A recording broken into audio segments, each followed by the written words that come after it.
Welcome to change inside. आज हम जानेंगे अंगुलीमाल खूंखार हत्यारा क्यों बना, अंगुलीमाल हत्यारा बनने से पहले कौन था और भगवान बुद्ध से मिलने के बाद अंगुलीमाल में क्या क्या बदलाव आए। भगवान बुद्ध और अंगुलीमाल के बीच का संवाद लगभग आज से 2500 वर्षों पुराना है, लेकिन आज भी इतिहास के पन्नों में दर्ज है। श्रावस्ती कौशल की राजधानी थी, जहाँ राजा पसेनजीत का राज्य था।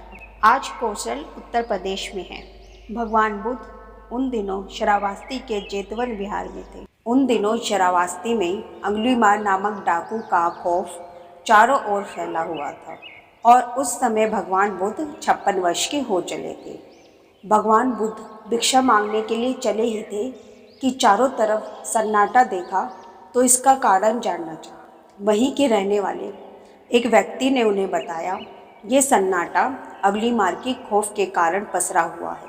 अंगुलीमाल जिसकी भी हत्या करता है उसकी एक उंगली काटकर अपने गले की माला में डाल लेता है, इसलिए उसका नाम अंगुलीमाल पड़ा। लेकिन हैरानी की बात यह है कि अंगुलीमाल लूटपाट नहीं करता। राजा पसेनजीत ने सैनिकों को जालिनी जंगल में भेजा जहां अंगुलीमाल रहता था, लेकिन उसने सभी सैनिकों को मार डाला।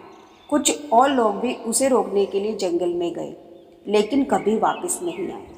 लोगों का मानना था कि जिस दिन अंगुलीमाल 100 उंगलियां कर लेगा, उस दिन और भी बड़ा मायावी राक्षस बन जाएगा। भगवान बुद्ध जैसे ही उठ के जाने लगे, उस व्यक्ति ने भगवान बुद्ध को रोकना चाहा, लेकिन भगवान बुद्ध ने उस व्यक्ति को धन्यवाद किया और वहाँ से चले गए। जब अंगुलीमाल ने भगवान बुद्ध को दूर से आता देखा तो वह भागता हुआ आया।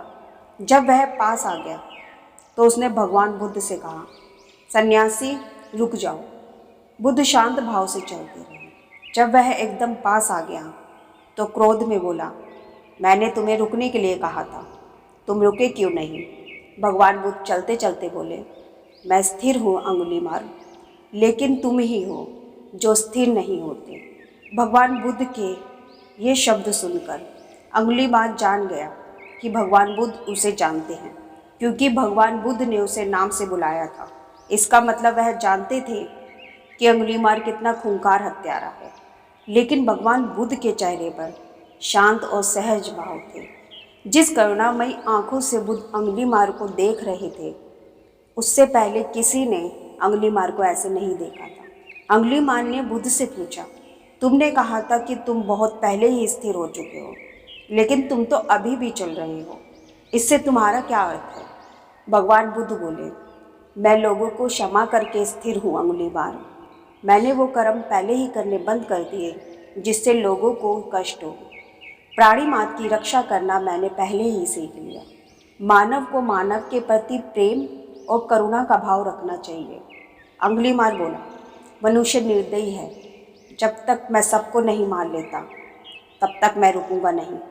भगवान बुद्ध ने अंगुलीमाल से बोला, जहाँ लोग क्रूर और निर्दयी हैं, वहीं समझदार लोग भी हैं जो प्रेम और करुणा से जीवन व्यतीत करते हैं। तुम जिस क्रूरता और निर्दयता के मार्ग पर चल रहे हो, तुम्हें रुकना चाहिए। तुम्हें स्थिर होकर क्षमा, प्रेम और करुणा को अपने अंदर जागृत करना चाहिए। भगवान बुद्ध के शब्दों को सुनकर अंगुलीमाल में परिवर्तन आया। वह बोला कि हे भगवान, बहुत देर हो चुकी है, मैं विनाश के मार्ग पर बहुत आगे बढ़ चुका हूँ।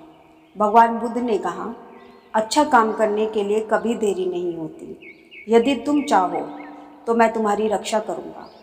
हे अंगुलीमाल, नया जीवन शुरू करो। अंगुलीमाल की आंखें खुल गई और रोते रोते बोला, आज के बाद मैं अधर्म का कोई कार्य नहीं करूँगा। करुणा के मार्ग पर कैसे चले आपसे सीखूँगा। कृपया मुझे अपना शिष्य बना ले और अपनी शरण में ले। अंगुलीमाल को वही प्रवज्ञा दी गई।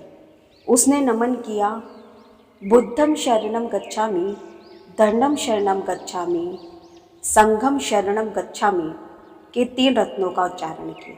उसके बाद अंगुलीमाल ने ध्यान साधना सीखी। केवल कुछ ही हफ्तों में उसकी प्रगति को देख सब आश्चर्यचकित थे। उसमें आए बदलाव और शांत भाव को देखकर अन्य भिक्षु उसको अहिंसक कहने लगे थे। वास्तव में भी अंगुलीमाल का नाम अहिंसक ही था। उसके माता पिता के द्वारा ये नाम रखा गया था। अंगुलीमाल डाकू बनने से पहले उसने तक्षशिला के विश्वविद्यालय में शिक्षा प्राप्त की थी, जब अंगुलीमाल अहिंसक के नाम से जाना जाता था। अहिंसक पढ़ने में बहुत ही अच्छा था और आचार्य मणिभद्र का परम शिष्य भी था। क्योंकि वह पढ़ने में बहुत अच्छा था तो दूसरे सहपाठी उससे बहुत ईर्ष्या करते थे। उसके सहपाठियों ने ईर्ष्या के चलते आचार्य के कान भरने शुरू कर दिए और उन्होंने उस पर दोष मढ़ा कि अहिंसक गुरुमाता के प्रति कुदृष्टि रखता है। वह अपने आप को आचार्य से अधिक बुद्धिमान समझता है। उसके बारे में झूठी बातें बताकर आचार्य को अहिंसक के विरुद्ध कर दिया। आचार्य ने अहिंसक को आदेश दिया, जब तक अहिंसक 100 व्यक्तियों की उंगलियां काट कर नहीं लाएगा तब तक उसे आखिरी शिक्षा नहीं दी जाएगी। गुरु की आज्ञा मान अहिंसक अंगुलीमाल बन गया।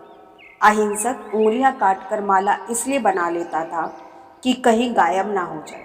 जब अहिंसक ने पहली हत्या की थी तब उसकी आंखों में आंसू थे, लेकिन बाद में निर्दयता और क्रूरता उसकी सगनी हो गई।